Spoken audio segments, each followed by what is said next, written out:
basically a few people took me under their wing. The first person that ever called me was Nobi. So he took me under his wing, started bringing me to the clubs. Then after that, with Nobi, I just started like grabbing a mic on Sundays at the daiquiri shop. Shout out to Phil Ladd, Woody, rest in peace Phil Ladd.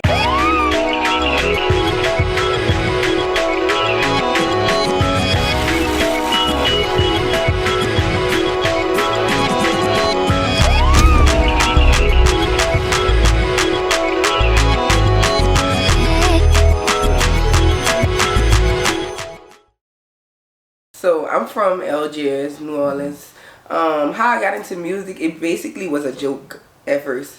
It was a joke at first. I said talk to me. Oh, alright. It was a joke at first. So basically, I was having a party and I wanted to make a song for my party bus. So I went into the studio and I did a song. And when I dropped a portion of the song, everybody was like, you need to drop that. You need to drop it. I'm like, for real?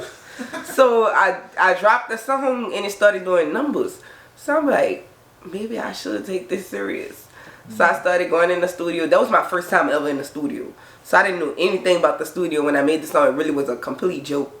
So when I realized that I could do it, I started doing it. Basically, rapping chose me. Like I didn't have a choice. What was the song? How it went? It was a song with Black and Mild. It's my first ever bounce song. It's called Bangs by Ella. It's on SoundCloud? Yeah, it's on SoundCloud. Yeah. It's called Bangs by Ella. So it has a lot of numbers now. So how did you get your number? Like, you know, a lot of people know the Source City numbers. It just seemed like with the bounce artists and the new ones, y'all numbers just be like going crazy. Do you know where it came from? Or people just sharing it? Dang. I know it was like when I first started, it was like I started going to different clubs. Basically, a few people took me under their wing. The first person that ever called me was Nobi. So he took me under his wing, started bringing me to the clubs.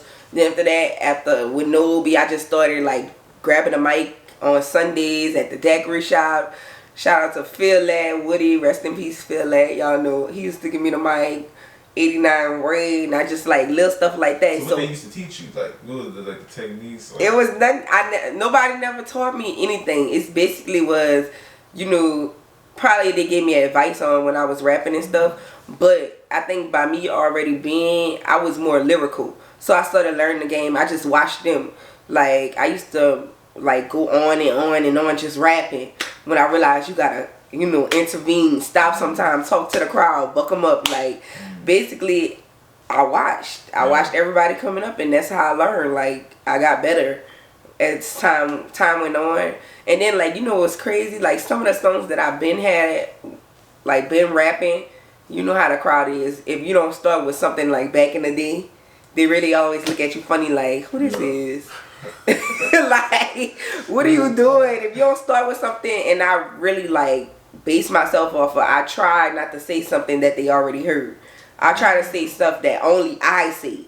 Because I want you to recognize me when I come on the stage. I don't want you to be recognized anyone else. So when I'm on stage, I really try my hardest. I be thinking, oh, I know it don't look like it.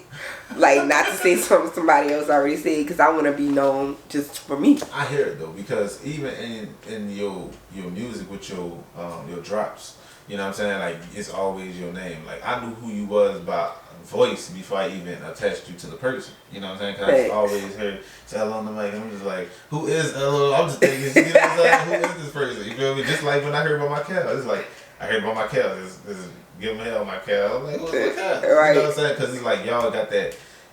Y'all know that the way that y'all say it is going to stick to people. Because like you said, people ain't never heard it said that way before. You know what I'm saying? So, yeah, so let's get into after you started buzzing and you started getting, you know, your advice and from your different influencers. When did you really start taking it serious as to where you started getting into shows and stuff? I started taking it serious is when I dropped Make Weight.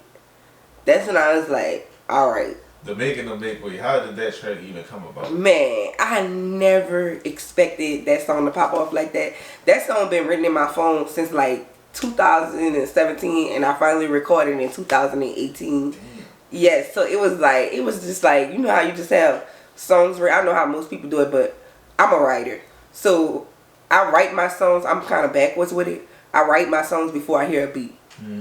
So I go off a concept, subject, because I think about what I want to hear when I hear music, like a story. So if you pay attention to my songs, most of my songs are telling a story. Yeah, like it's not gonna be left right. It's all gonna go like together, like it's gonna be in one scene.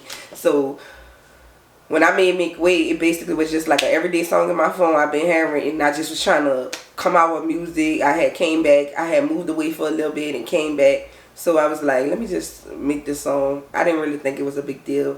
I worked on that song about 4 days. 4 days. My girl was so mad with me. 4 days I worked on that song, and I was like, because it wasn't right. I just kept saying, it's not right, it's not what I want. So I know, like, when I'm more hands-on with my music, like, I know when I hear sound, I think about the audience. I'm not going to say I don't think about y'all, but I also think about, like, when I hear music, what I think you should want to listen to, like, what's going to make you pay attention to me? What's going to make me distinct? I'm in my own lane, so I need to, and then when I said it, I swear, it wasn't even a thought. It just was like that. I didn't think about it too much, because I kept saying it's missing one thing. And I think on the last day, that's when I added the part when I said, I bet that nigga love me when that pussy squirt back. On the last day, I added that. And it's like the biggest part of the song. I could not believe it. I was like, what? I heard that so many times. I was like, I swear, I was thinking, I was like, I need something else. You need that hitter. Yeah, and then that's how I learned. Now I know I need something repetitive in my song, something that they're going to be able to repeat, something that they could, like, oh girl, I'm going through that right now. Like, it's all about, like, I try to touch people where they could relate, basically.